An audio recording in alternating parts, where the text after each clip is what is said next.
வணக்கம் ரிதி. தமிழகத்தை பொறுத்தவரை கடந்த சில நாட்களாகவே வெயில் வாட்டி வதைத்து வந்த நிலையில் தற்பொழுது பரவலாக பல்வேறு மாவட்டங்களில் இதமான சூழ்நிலை நிலவி வருகிறது.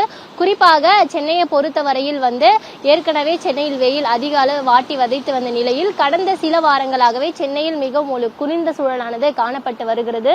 குறிப்பாக மேற்கு தொடர்ச்சி மலைப்பகுதிகளை ஒட்டி இருக்கக்கூடிய பல்வேறு மாவட்டங்களில் பரவலாகவே மழை பெய்த வண்ணமே இருக்கிறது.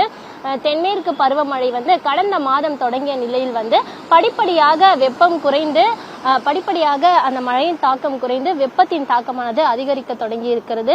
இந்த நிலையில் மீண்டும் காற்று சுழற்சி சாதகமாக அமைந்திருப்பதன் காரணமாக மேற்கு திசை காற்றின் வேக மாறுபாடு மீண்டும் தென்மேற்கு பருவமழையை வேகப்படுத்தி இருக்கிறது. வடக்கு ஆந்திரா மற்றும் அதனையொட்டிய பகுதிகளின் மேல் ஒரு வளிமண்டல மேலடுக்கு சுழற்சி நிலவுகிறது. மேலும் தென்னிந்திய பகுதிகளின் மேல் ஒரு வளிமண்டல மேலடுக்கு சுழற்சி நிலவுகிறது. இதன் தாக்கத்தின் காரணமாக தமிழகத்தின் ஓரிரு இடங்களிலும் புதுச்சேரி மற்றும் காரைக்கால் பகுதிகளிலும் அடுத்து வரக்கூடிய 27ஆம் தேதி வரை லேசானது முதல் மிதமான மழை பெய்ய வாய்ப்பிருப்பதாகவும் மேற்கு தொடர்ச்சி மலைகளை ஒட்டி இருக்கக்கூடிய நீலகிரி, கோயம்புத்தூர் ஆகிய மாவட்டங்களில் கன முதல் மிக கனமழை பெய்வதற்கான வாய்ப்பிருப்பதாகவும் வானிலை ஆய்வு மையமானது தெரிவித்திருக்கிறது. இந்த நிலையில் இன்றைய தினத்தை பொறுத்தவரையில் திருவள்ளூர், சென்னை, செங்கல்பட்டு, காஞ்சிபுரம், திருவண்ணாமலை, வேலூர், ராணிப்பேட்டை, கள்ளக்குறிச்சி, விழுப்புரம், நீலகிரி, திருநெல்வேலி, தென்காசி, தேனி, கோயம்புத்தூர் ஆகிய 14 மாவட்டங்களில் இன்று மழை பெய்யும் என வானிலை ஆய்வு மையமானது தெரிவித்திருக்கிறது. மேலும் புதுச்சேரியில் ஓரிரு இடங்களில் லேசானது முதல் மிதமான மழை பெய்யும் எனவும் வானிலை ஆய்வு மையமானது எச்சரித்திருக்கிறது. குறிப்பாக சென்னையை பொறுத்தவரையில் கடந்த ஒரு 3 தினமாக சென்னையில் மழை இரவில் நேரங்களில் மழை பெய்வதும் அதே போல காலை நேரங்களில் அதிகப்படியான வெயிலின் தாக்கம் இருப்பதுமாக காணப்பட்டு வந்த நிலையில் கடந்த ஒரு 3 தினங்களாகவே சென்னையில் மிகவும் ஒரு இதமான சூழ்நிலையானது நிலவி வருகிறது. குறிப்பாக ஒரு மாறுபட்ட வானிலை கடந்த சில நாட்களாகவே நிலவி வருவதாக கூட கூறலாம். இந்த மாறுபட்ட வானிலை நிலவுவதற்கு பல்வேறு காரணங்கள் இருப்பதாக வானிலை ஆய்வாளர்கள் தெரிவிக்கின்றனர்.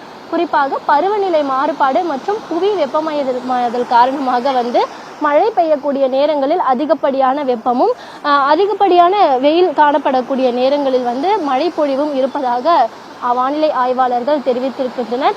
மேலும் வளிமண்டலத்தில் ஏற்படக்கூடிய மாற்றங்களின் காரணமாக இவ்வாறு ஒரு மாறுபட்ட வானிலையானது காணப்படுவதாக வானிலை ஆய்வாளர்கள் தெரிவிக்கின்றனர்.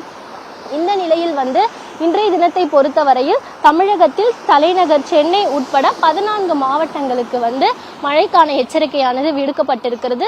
அதிலும் நீலகிரி, கோயம்புத்தூர் ஆகிய மாவட்டங்களில் கன முதல் மிக கனமழை பெய்வதற்கான வாய்ப்புள்ளதாக வானிலை ஆய்வு மையமானது தெரிவித்திருக்கிறது. சென்னையை பொறுத்தவரை வானம் மேகமூட்டத்துடன் காணப்படும் எனவும் நகரின் ஒரு சில பகுதிகளில் லேசானது முதல் மிதமான மழை பெய்யும் எனவும் வானிலை ஆய்வு மையமானது தெரிவித்திருக்கிறது. அந்த வகையில் வடசென்னை பகுதிகளை பொறுத்தவரையில் இன்று காலை முதல் மிகவும் லேசான சாரல் மழையானது பெய்து வந்தது. மேலும் தென் சென்னை, மத்திய சென்னை ஆகிய பகுதிகளில் மேகம் கருமேகங்களால் சூழப்பட்டு வானம் கருமேகங்களால் சூழப்பட்டு மேகமூட்டத்துடன் காணப்பட்டு வருகிறது.